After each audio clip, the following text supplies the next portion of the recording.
फक्त तब्येतीची विचारपूस करायला गेलो तर त्याच्यात गजब करण्यासारखं काय आहे? बावनकुळे आणि तुमची पण भेट झाली. माझा आणि बावनकुळे साहेबांची आता भेट होईल. तुम्ही बावनकुळे साहेब आणि माझी आता भेट होईल.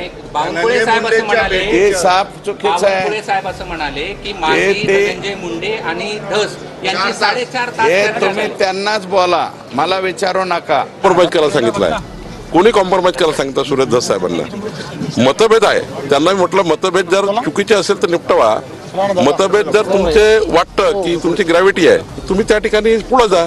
पण मला वाटतं धनंजय मुंडेजींनी आणि सुरेश धसांनी जे काही बोलले माझ्यासमोर फक्त मतभेद आहे. काही ठिकाणी सुरेश धसांच्या इन्क्वायरी मागितल्या त्या थेट धनंजय मुंडे तर थोडी विरुद्ध आहे.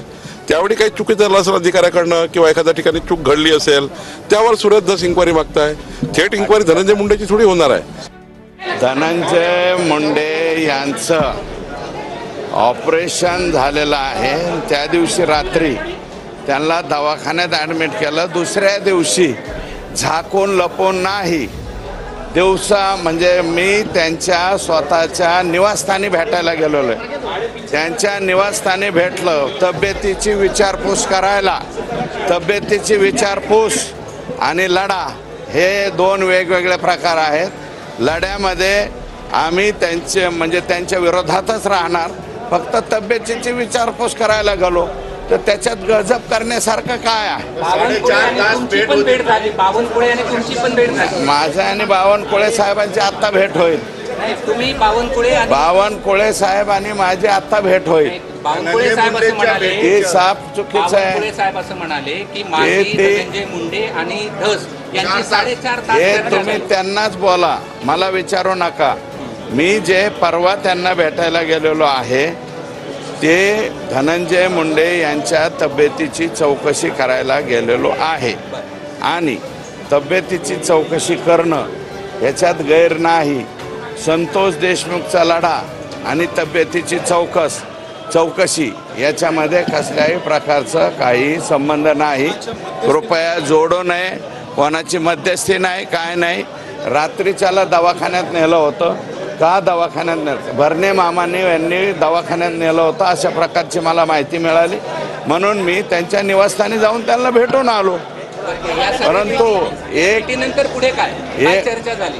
काहीही चर्चा झाली नाही. फक्त तब्येतीची विचारपूस केली आणि माझा मी निघून आलो. 4.5 तास फक्त तब्येत. अहो 4.5 तास कोण म्हणलं? बावनकुळे साहेब म्हणले तर बावनकुळे साहेबांना विचारा, मला विचारू.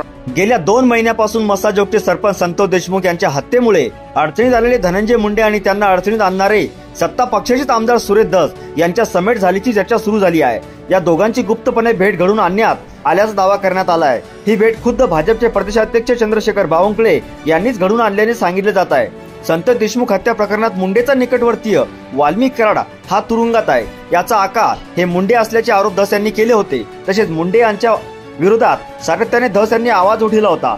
बीडमधील दहशतवाद मोडून काढण्याची भाषा धस यांनी केली होती. मुंडेचा राजीनामाही त्यांनी मागितला होता. अशातच मुख्यमंत्री फडणवीस यांची भेट घेतली होती. यानंतर धस यांनी मुंडेवर आरोप करणे सुरू ठेवले होते. परंतु आता या भेटीमुळे धस आणि मुंडे यांच्यातील वैर संपल्याची चर्चा सुरू झाली आहे. मुंडे आणि धस यांची भेट एका खासगी रुग्णालयात घडून आणण्यात आल्याचे वृत्त एबीपी माझाने दिले आहे. महत्वाचे म्हणजे बावनकुळे यांनी भेट मान्य केली आहे, परंतु मुंडेच्या कार्यालयाने अशी भेट झाली नाही असे सांगत वृत्त फेटाळले आहे. बावनकुळे यांनी यावर बोलताना सांगितले की आम्ही 4 तास एकत्र होतो. सुरेश धस आणि धनंजय मुंडे हे दोघेही होते. यांच्यात मतभेद आहेत, मनभेद नाहीत. ते दूर होतील. आयुष्यात एक काळ असतो तो मतभेद दूर करतो. मी पक्षाचा अध्यक्ष आहे. दोघेही मला भेटले. या दोघात पारिवारिक भेट झाली आहे. परिवार म्हणून आम्ही एकत्र बसलो होतो असे त्यांनी कबूल केले आहे. धस मुंडे भेटीवर अंजली दमने यांची प्रतिक्रिया आली आहे. मला देखील 4-5 दिवसापूर्वी समजलेले.